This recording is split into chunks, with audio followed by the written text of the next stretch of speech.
the pure quality of that just gets me at times. I'm gonna need to do a bit of work and get something a little bit fancier done. I have enough clips of you now to put something together. Okay. This is I think maybe I think it could be the 7th podcast that we've done.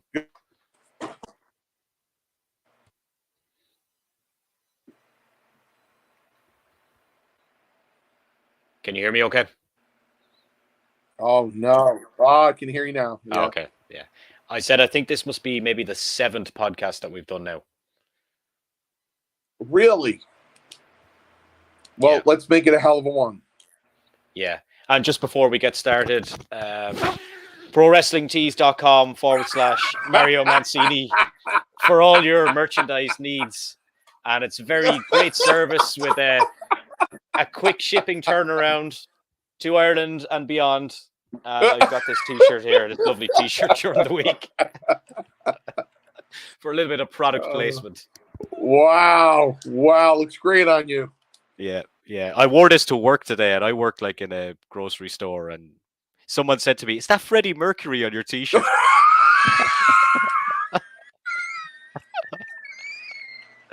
Honestly. Come on. Yeah, that was the only person that said something, was like, "Is that Freddie Mercury on your t-shirt?" You better give him these. Yeah. That's what was said. Wow. Yeah, it's the Tash, I think, obviously. Wow. Look, since like every time we talk, there's stuff going on and whatever's going on, but since you were back in the world of the convention world last week, did anything change because of that article that we referred to the last time? Because I know a lot of guys, no matter what Vince McMahon does, and we'll talk about him in a bit, seem to be afraid maybe to criticize him or anything like that. But obviously you're very outspoken. You've said some good things about Vince. You've said some bad things about Vince. You just say it as it is. But it seems to be like a lot of kind of ex people that worked in the business are kind of, I don't know, scared. Not that they know exactly what you knew in detail, but they're kind of maybe just seeing how this thing plays out, are they? Well, I you know what? Again, you're right. I am upfront, so I will tell you that I went to Hamburg, PA, last weekend, and I kind of, there was no AC in the field house in Hamburg, none. It was like 94 degrees. We all sweat through our shirts, but I did go in there kind of tiptoeing and looking around because I didn't know what I was going to get. And I guess these guys aren't up in times, or they are, or they just don't care. But everything was status quo. I saw Fred Ottman. I saw Greg Valentine. I was with Demolition, Barry and Billy. I had a great conversation with Dr. D, David Schultz. And, of course, I was with Roma and Danny Davis. I started telling Davis, but I didn't get to, because I kept saying, I got to talk to Schultz. And he's like, what the hell? You got to keep talking to Schultz for? And I'm like, I took a flamethrower to a bridge, and he didn't follow up on it. And, I want to talk about that. I mean, listen, I can anticipate people throwing shots at me, right? So this past June 21st, I turned 56 years old. And when this information was told to me by Rita, it was 1986, and I was 20 years old. And I just wanted to tell people that, yeah, I was 20 years old. I was in the WWF for 2 years, and I still had a dream. You know what I mean? And I still had a lot of hope, that something was going to happen. I was told that, you pay your dues 4 or 5 years, then you get a push. And that push never came. So, and I didn't know it was going to come. I was 20 years old. Oh, you're doing what's right now, but what about then? Well, but then I was 20 years old. You know what I Yeah. mean? So, and the wrestling business was so different back then. I always like to say it was like the mafia without the killing. You know what I mean? Without the murders and the racketeering and stuff like that. But even fans watching really without the murders, we know like oh, I mean in general, there weren't hitmen. You know what I mean? So except for Bret Hart, and he didn't kill anybody. Um, So I really didn't get any kind of backlash or why did you do that or anything like that. And I still stand my ground that Vince McMahon, he's wrestling. He is wrestling. He is. If there's a world, right? So according to a lot of people, including myself, which I don't mind saying, that in this world, there's a God, right? So, and you pray to God, right? Well, in the wrestling world, Vince is God. You know, and he is God. He's the creator of the universe. You know, believe it or not, I sit in my living room and I watch wrestling from Chicago back in the 50s and 60s. You know, and you know, I watch Valentine's Dad and Gorgeous George and everything. And man, those arenas were packed. But it was Vince McMahon that turned the corner of this business from a midnight on a Saturday night to, you know, mainstream stardom, you know, and he had his friends along to help him do it. And I understand. It's just that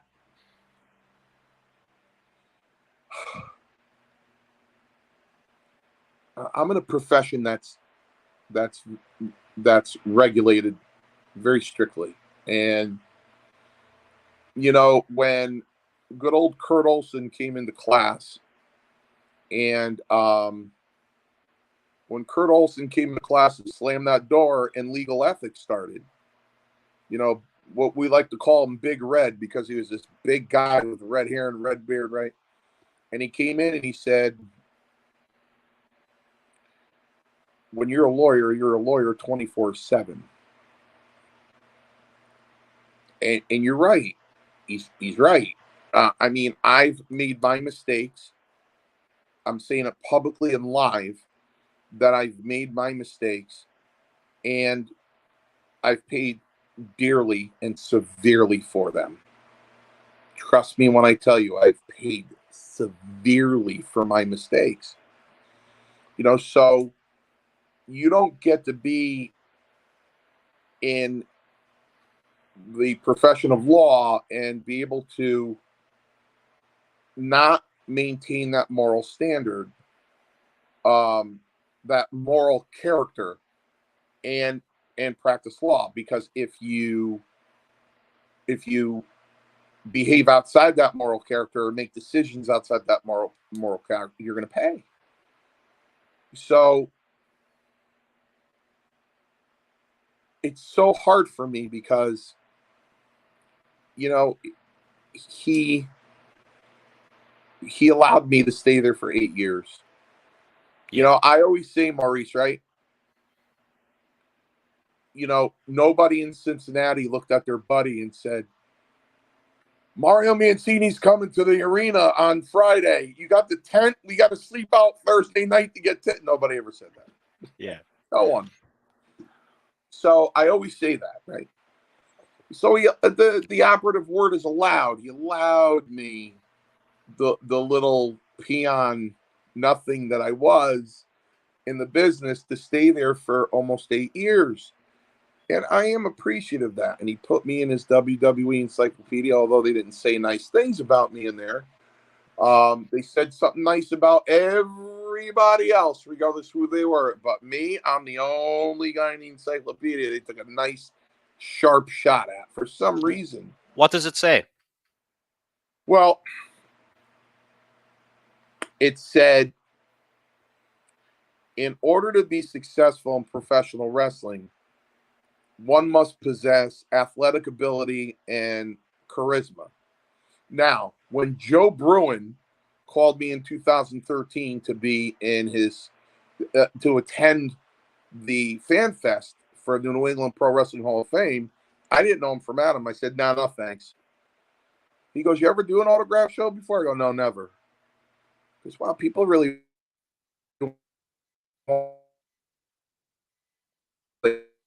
they don't. They want to see Macho Man Randy Savage. You're wrong. They want to see you. I'm like, no, they don't. Thanks for the offer, but he goes, but you're in the WWE encyclopedia. I go, there's an encyclopedia? Because Maurice, when I tell you I didn't pay attention and I didn't watch it and I was out completely. I said, there's an encyclopedia? He said, yeah, you're in it. I go, really? What's it say? He said, in order to be successful as a professional wrestler, one must possess athletic ability and charisma. Mancini had both. I said, it says that? He said, yeah. So anyway, I ended up saying yes to go. I get out of work, and like a mark, I run to Barnes & Noble, run to the bookstore. And I pick it right out, and I go to the M's, and it says, in order to be successful as a professional wrestler, one must possess athletic ability and charisma. Mancini had neither. So Bruin had lied to me. But it said after that, considered one of the most resilient wrestlers in pro wrestling history. You know, okay. Anyway, he put me in 3 editions of the encyclopedia, which I appreciate. And by the way, for the fans, go on YouTube and watch my match with Playboy Buddy Rose, where my traps are coming up near my ears and my shoulders are separated from my chest. And tell me if I don't look athletic. Just let me know. So he put me in 3 encyclopedias and he let me stay in his company. And I never had a beef with him. He could have said, get rid of this kid now. We don't need him. And he'd be right. They didn't need me. They didn't need me for shit. But he didn't. And I was really close with Strongbow. And Strongbow taught me the business. And Strongbow basically taught me to keep your mouth shut. Yeah. Did I ask you, sorry to interrupt you, about the first time that you met Vince? The first time I met Vince was on TNT. Tuesday Night Titan. The first time I ever spoke to him privately, Tony Altomar, who trained me, he was in charge of the concessions for Titan Sports. And he was stealing the concessions and selling them at independent shows. So Vince found out and he fired him. And I went to TV and he brought me in. So I said, you know, I waited between TV tapings and I said, Vince, can I talk to you for a minute? He said, sure, Mario. I said, listen, I'm not a thief. I earn everything I get. I'm the last of 6 kids. My mother and father didn't raise me like that. I don't steal from anybody. I never did and I never will. I said, I don't want guilt by association. I mean, Tony brought me into the business. And he said, no, you got nothing to worry about. I said, okay. So that was my first interaction with him one-on-one. But then, you know, I turned 56 years old. And I became a lot more educated, obviously. And I have 3 daughters now. And it was eating at me, you know, when Rita called me and said, look, I only told you and Andre the Giant. Andre's dead. Could this guy call you? I went, yes. And that's when he called me and he said, did she tell you that? I went, yeah, she did. Yeah. You know, I'm not gonna lie about it. It's like it's the same thing along the lines of Pat Patterson. Is Pat Patterson a genius? Yep. Did he come up with whatever SummerSlam, Survivor Series, Royal Rumble he came up with? Yeah. Did he come up with a lot of angles? Sure, yeah, he did. Did he come up with a lot of names? Was he a master at the storyline? Yeah, he was.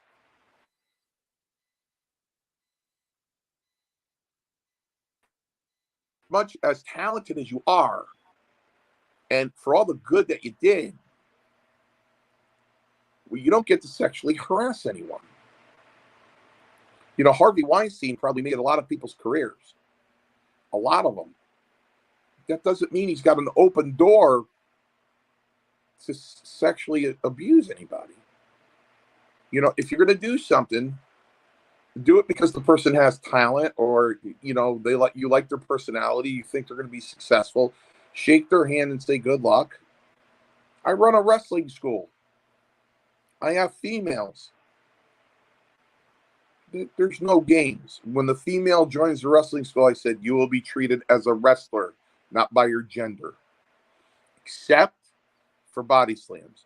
When the males slam the females, they have to wrap their arm around the inside of their knee to pick them up. I will not let anybody a man crotch a female to slam them. I won't do it. Female to female, that's fine, but I won't let any of the students crotch a female and slam them. You don't. So I tiptoed in there. Now I'm going to tiptoe in Charlotte, North Carolina for Scott Wilder Promotions, and next Friday and Saturday. Not tomorrow, but next Friday and Saturday, I'll be in Charlotte, North Carolina with Roma and Demolition. Scott Wilder's bringing it along.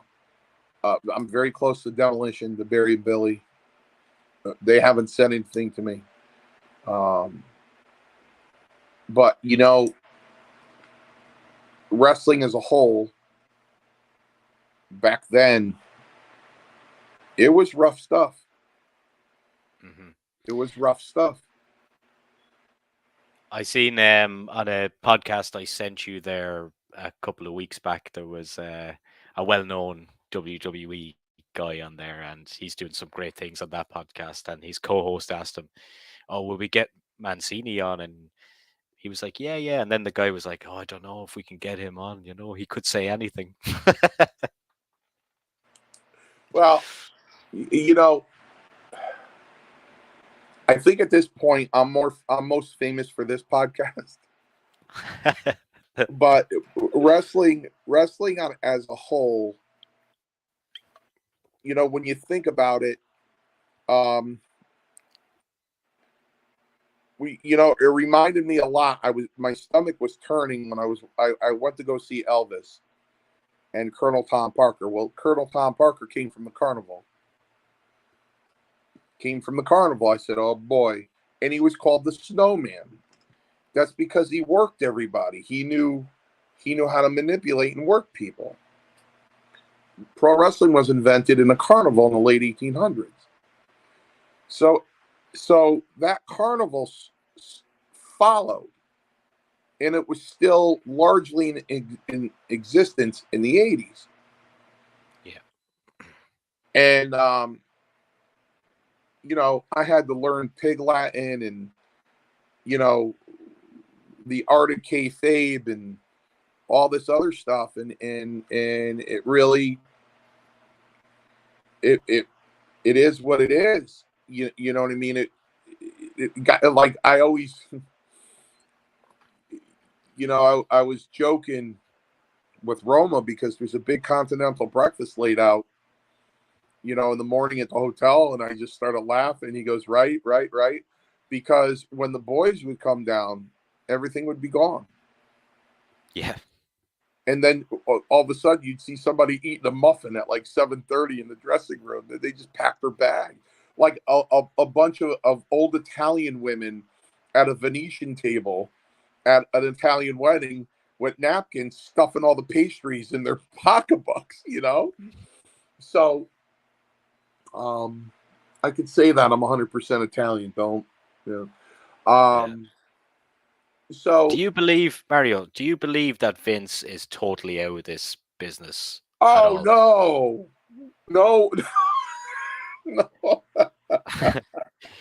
This is the power. This is the power of the internet, isn't it? Do you know? With Yeah, the no, he can be video calling. Do you see them smuggling him in, perhaps in with a no. fake mustache and a wig? Listen,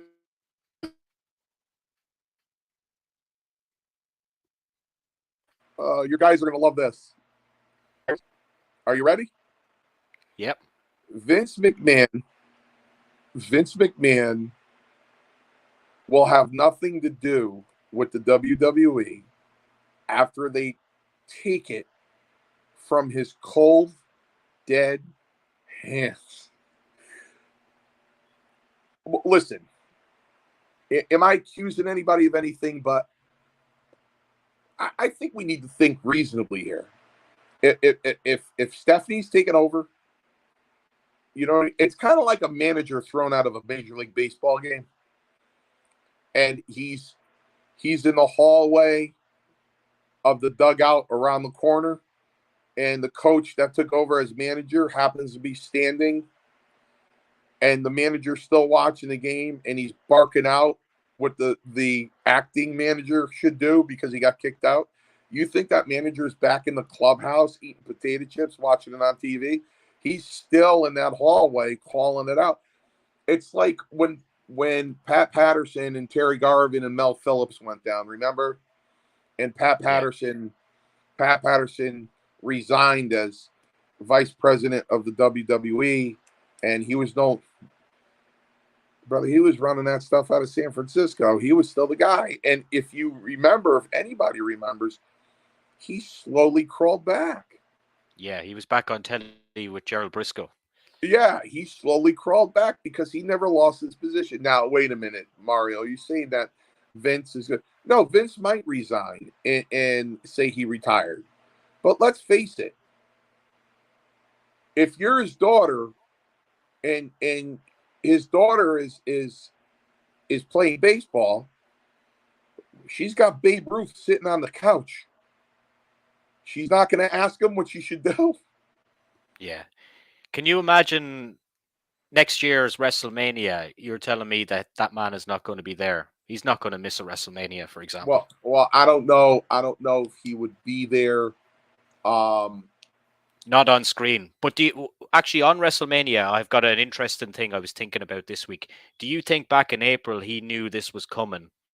And that's why he didn't advertise himself in a match, but he ended up having a match on WrestleMania Sunday. And I'm just wondering if he knew that this was coming and this could be his last kind of hurrah. I don't. I'm not sure about that, but I do know. I can't give any details, but I do know currently there's more coming. Yeah, I think everyone suspects that with the resignation anyway. Yeah, there's more. There's more coming, and that's all I can say about that. I've been privy to that phone call, and there's more coming. So, you know, do I want to see the guy hurt? I don't want to. I don't want to see the guy buried into the ground and desolate and stuff like that. I don't want to see that. But in contrast, I have a friend that has had post traumatic stress for 36 years, who's like a sister to me. You know what I mean? She's had post traumatic stress. She lost her livelihood. She lost her job. She lost her fiance. She turned to alcohol. She's gained weight. You know what I mean? Over depression. I mean, it's something that she's had to live with for 36 years. And I talk to her most days, and I have to calm her down. And I have to say, just sit. And I go, listen, you've been living with this for this long. Wait to see what's going to happen here.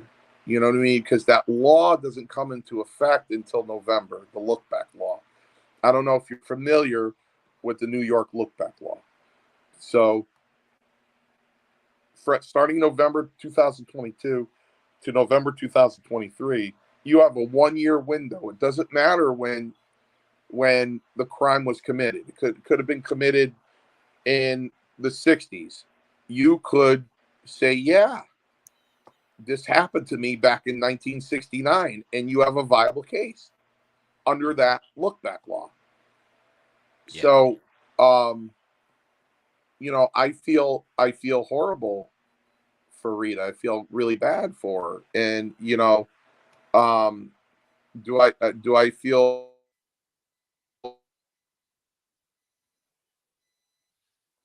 the outcome going to be for her? So and again, it's between moral character and what's right and wrong. I use empathy, and my daughter works for a major airline, and if she called me and said, "Listen, I'm not going to be able to keep my job unless I do this or that with the supervisor," I'm on a plane. Yeah. And I'm going to stuff his head up his ass. Yeah. You know what I mean? So why am I going to be a hypocrite and say, "Oh, well, sorry that happened to you." You know what I mean?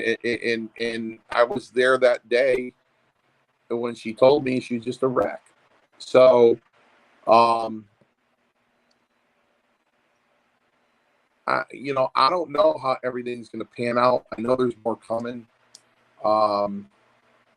I've gotten so many phone calls from so many different media outlets. And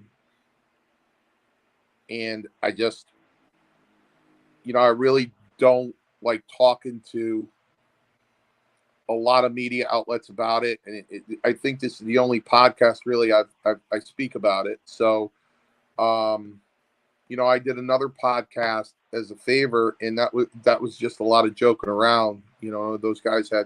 I think those guys had fun. So, I don't know what the outcome is going to be. Bret Hart's going to be in North Carolina.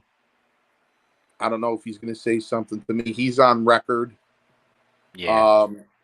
He didn't you saw, say, he said some pretty unglamorous things, but he was a younger man back then, and people, I guess, change over time as well, well, But yeah.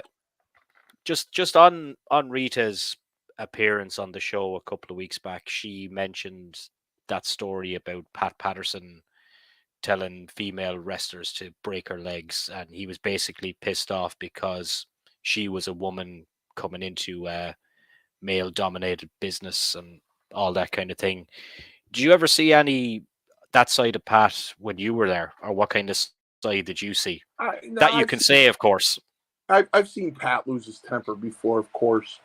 I got so frustrated with my career in '91.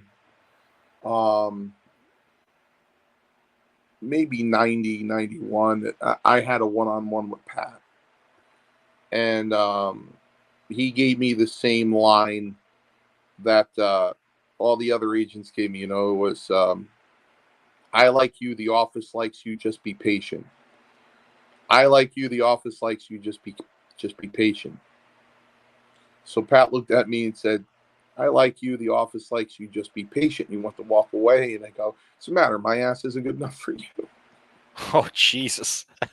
And he turned around and said, "What did you say?" I said, "I didn't say nothing." He goes, "No, Mario, what did you say?" I said, "You must be hearing things. I didn't say anything." He goes, "I thought you didn't say anything." I said, "No, not me. I didn't say nothing. No." So, I mean, it just frustrated me. And, in Baltimore, it's over now. I want everybody to know it's over now. Lombardi will be in North Carolina, and I will embrace him when I go there. But he was in Baltimore, and I let him have it both barrels. Hard. So I got it off my chest, and it's just like Pat. That's why Jerry Allen quit. I don't know if you remember Jerry Allen or Jerry O. He No. worked as Jerry O. But you can look him up. He snapped one day, screamed, said, "I can't take it anymore," and he left. He was gone. Too much pressure from Pat. Too much pressure. There were a lot of guys like that. So it was just really rough. It's like Rita said, she was just being friendly. And she's like, the restaurant was closed, and she's like, if we all want to hang out at my room and shoot the shit, we could do that. And Pat looked at somebody and said, why would she invite me back to her room? It's like Pat was a diva. Louis was the husband. Pat was the wife. Pat,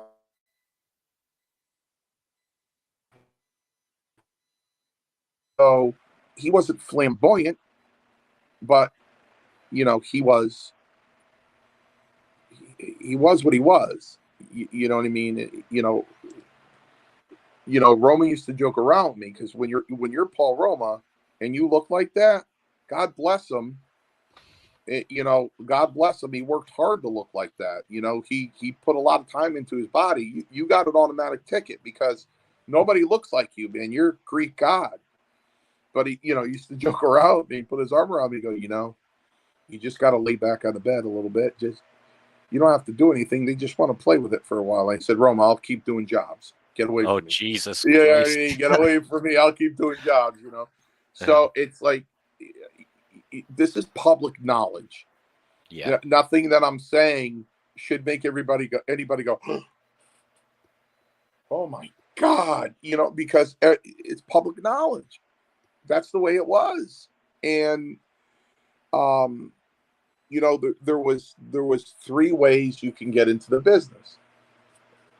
Bloodborne, if you're a freak, if, or you look like Roma in The Ultimate Warrior, or you had a certain sexual preference, then you were apt to get a bigger push. If you were, you were approached and you said, yeah, okay.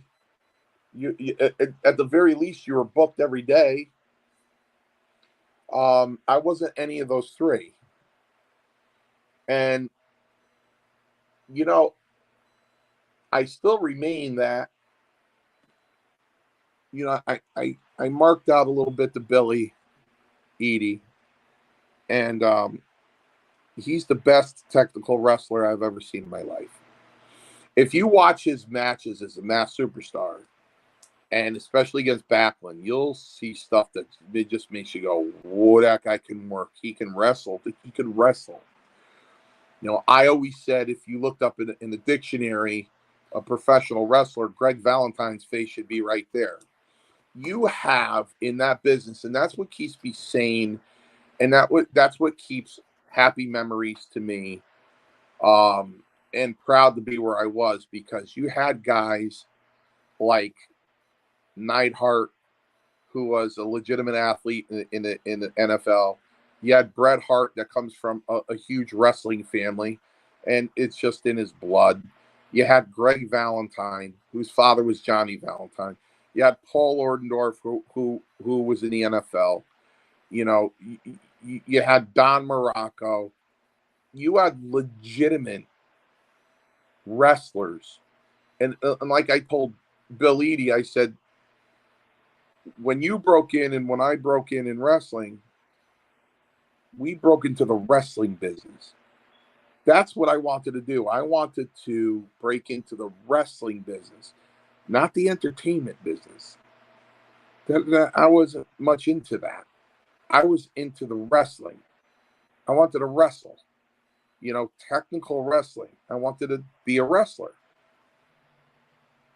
You know what I mean? Sure, you got the crowd going and everything, but your focus was on your mechanics in the ring and how good you really could become. And it's not that way anymore. So Yeah. I kind of separate, everything now between now. I don't look at wrestling as, one big happy family, in that whether you're in it in 2022 or in it in 1982, everybody's a brother. I found out the hard way that those guys, although they may appreciate us and tell us that we paved the way, they look at us differently. They look at us totally differently than they look at each other. You know what I mean? So, we're the dinosaur, but I can tell you what, they wouldn't. A lot of them would have never survived back then. They wouldn't have. Listen, here's the situation. It was Vince's ball, and it was his game, and he owned it. And then one day,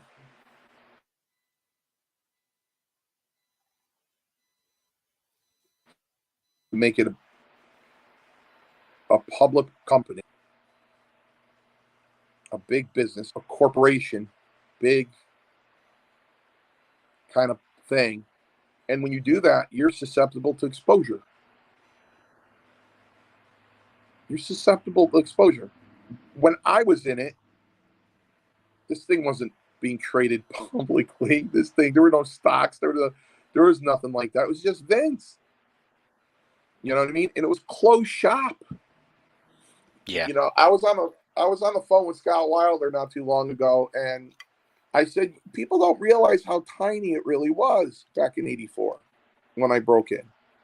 There were 66 guys there. And some they had on the roster on the internet weren't there. Bobo Brazil wasn't there full time in '84. I'm like, he wasn't there. And, you know, they were naming some guys that even were down south at the time. I go, those guys weren't there either. So it was probably less than 66. So it was really closed, tight shop back then. And, you know, the WrestleManias and everything exploded. I think it just comes down to the love of and the root of all evil, money. That's why my whole life I can give a damn about money. Because that's what it came down to. And great, congratulations, you built yourself to be a billionaire. But there's a lot of exposure on that. You know, right now in the United States, the Mega Millions is over $1 billion. That's history right there. No lottery has ever gone over $1 billion. It's $1 billion. Like, oh, imagine if you hit that. It's like, I don't know, 690 million in your pocket or something like that. I go, I don't want to hit that thing. I wouldn't mind getting 5 numbers and the multiplier being 3, get like 3 million. I don't want to hit that thing. Do you know how many problems you're going to have with that much money? And everybody's out to get you. You know what I mean? I always make everybody bust, you know, like I'm on a bus station and I tap a woman on the shoulder and go, excuse me, you know, when the next bus, he touched me, I'm calling my lawyer. Hey, when you got that much money, yeah, which is case law, by the way, that tapping somebody in the shoulder isn't a battery anyway, but you're going to have problems. And then everybody is up in arms. Oh, Linda. And it comes out that Linda and Vince have been living together for years. He's got a condo in Stanford. She lives in Florida. You know what I mean? So even a personal relationship is based on what? It's based on business. Yeah. Do you even think they were together when you were there? Yeah. Did you see her with him much back then? Maurice, the God's honest truth is, I've never seen Linda McMahon. Ever. Wow. I've never even met her. My daughter met her when she was running for senator or something. She went to her high school. And my daughter went running up to her and said, Miss McMahon, you know my dad. She goes, really? Who's your dad? She goes, Mario Mancini. She goes, I remember his checks coming across my desk a few times. Yeah. I've never met her. I've never met Linda McMahon, ever. I've never seen her at an arena. Never. Yeah. I have no clue. But you know, when you have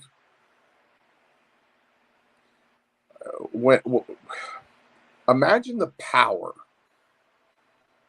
you must feel having that much money, having that much fame, knowing that you've basically at one point monopolized professional wrestling, I guess you feel like you might be privileged. There's certain things other people aren't. I don't know.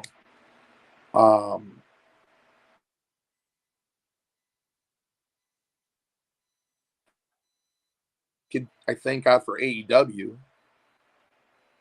because they have a good product. And we have another businessman that owns an NFL team who runs his business very well. You know,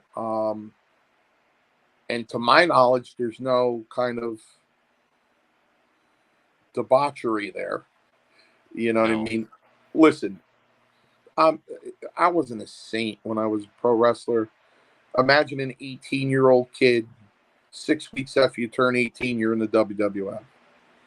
It's a head trip. You know, you're getting girls hitting on you that would never hit on you if you're an average Joe.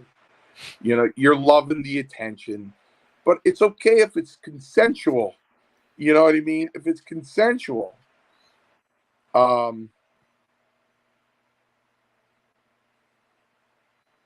Vince McMahon retiring, maybe, but you know, what was that? What was that movie? I don't know. It was a movie about a lawyer, and the senior partner had gone to the Caribbean, so he wouldn't get disbarred, or he got disbarred, and the lawyer that was running the firm would call him up from a payphone, only from a payphone, and he'd go, "Hey, Bruiser, I need to talk to you about this case." Well, Vince is going to be Bruiser. You know what I mean? He's going to be way back in the background. You know, it's like Michael Corleone when he became the Godfather. He still went to his dad and sat down with him and said, "Hey, what should I do with this situation?" And you know what? I really don't know if that's against the law. Vince could be sitting there in his robe with a knitted blanket over his knees, rocking in a rocking chair, and Stephanie can go, "Hey, what do you think about this storyline?" and give her advice. I mean, is that a problem? I don't think so. Yeah, I think that I think my personal opinion is that I think that he thinks that this is all going to blow over and he's just going to take himself out of the firing line for now. That's what I think. And a lot of people think this is the end. I mean, No, he's sheltering himself now because he knows there's worse to come. So he can't be in the public eye. Yeah, there is worse to come. Yeah. I wish. Thanks, Dave. I wish I could divulge the information, but I can't. But unfortunately, you know, there's gonna be more coming. Yeah. I tell you what, this is what I hope for the most, though. Since you're wearing that shirt, I'm hoping when you get up from your chair, like you don't take a couple steps and just automatically fall on your back. Yeah, the kids will start covering you for the 3 count because you're wearing the jobber shirt there. So you know you might tend to start taking bumps there. I think I might wear it DJing tomorrow night. Well, would you? Well, yeah. And by the way, if anyone is in Dublin tomorrow night, what a joke. Well, hopefully Roma could be successful and get me over to the UK, and maybe I could shoot over to Dublin and do a DJ gig with you or something. Yeah, we could. Yeah. And drink a lot of Guinness because the Guinness in America is shit. Oh, is it really? Yeah. It really? Yeah. I Well, didn't it's know not. that. It's kind of the Guinness everywhere except for Ireland is shit, really. Really, I thought it was the real thing. No, it's not the same. If you come to Dublin, we'll go to the Guinness factory where it's made, and then you'll know. Wow, that's unbelievable. Yeah. Right. We are going to catch up again next month. We'll do another show. I have a feeling that there's going to be more to talk about back then, because as you say, there's still stuff yet to hit the airs that probably will over the next couple of weeks.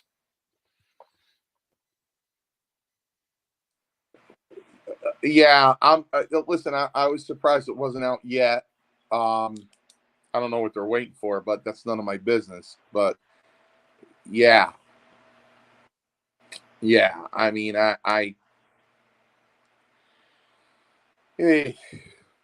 There's nothing really we could say without getting in trouble, but just Well, that's keep just an the eye on the thing. news. Well, that's the thing, and I feel honored that I'm trusted with that information. Um, so, but there's more to come, and don't forget, Maurice. There's a lot in my head that I've heard over the years, and talking to guys while I was there and hearing the stories. I can't even repeat those. My ass will be in court so Yeah. fast it wouldn't even be funny. But I think if I told them that dip in your hair there, I think it'd probably end up grown into a cone head if you heard those stories. So, but those stories they'll go to the grave with me because you can't corroborate them, you can't substantiate them. They could be wives' tales, you know what I mean? So, um, but as I say to all my students, I'll say to you, and I'll say this to all the cheap heat um, world. They're the cheap heat nation. That I tell my students, if I can close my eyes and just bring you back there in like 1986 for just a week, you would come back and go, "Oh shit!" It was Wild. crazy. It was. It was. I forgot who did. I forgot who did it. It's not even funny, but I don't mean to chuckle at it. I chuckle at it because who has the intent or who has the mental state to do this? But I remember a woman waking up on the side of the highway, rolled up in an oriental carpet, just waking up going, what? How the hell did I get but Jesus. to the guys, that's a rib. That's fun. It's a rib. It's a rib. Don't you get it? It's just a rib. Um, so there were a lot of ribs back then that in 2022, You'd be in jail. that ain't no rib, man. That ain't Yeah. no rib. Yeah. No rib at all. Right. Thanks a million for your time tonight, man. We got there Okay. in the end. Been a few technical difficulties. Thanks to the people who watched live, and we will catch you again next month. You got it. And get your t-shirts at prowrestlingtees.com Pro Wrestling. /Mario Get your Mancini. t-shirts at Pro Wrestling Tees. There's another t-shirt there with me hanging upside down. I think there's a tombstone behind it. Because of course I took the very first tombstone in the history of tombstones. So I'll I catch you hope guys. I hope Mark is not claiming royalties on that one. Yeah, no, we had to cut them out completely. Pro Wrestling. Do you think What? do you think he would sign it? I don't know. I like to listen to Scott Wilder when it comes to the big event because Scott keeps repeating to me that I don't even think he knew you were there. And I want to believe that. But I will always believe, because there were several people angry with me. And one guy said he would talk to Taker personally about it. I contacted one of his close friends. friend. Yeah, and he told me that he would pass on the message. Right. So I will always believe that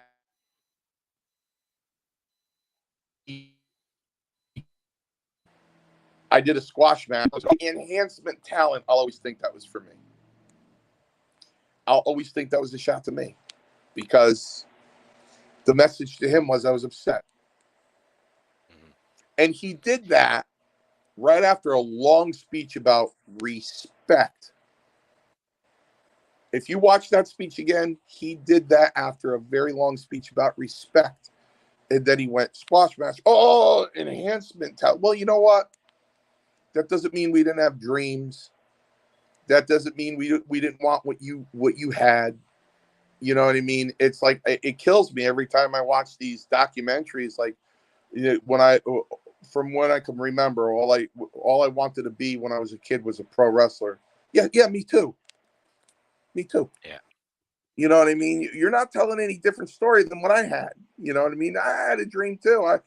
I wanted to be the next Bruno Sammartino. I became the next Frank Williams. Pleasure, man. We'll talk to you soon. You got it. Good night, man. Bye.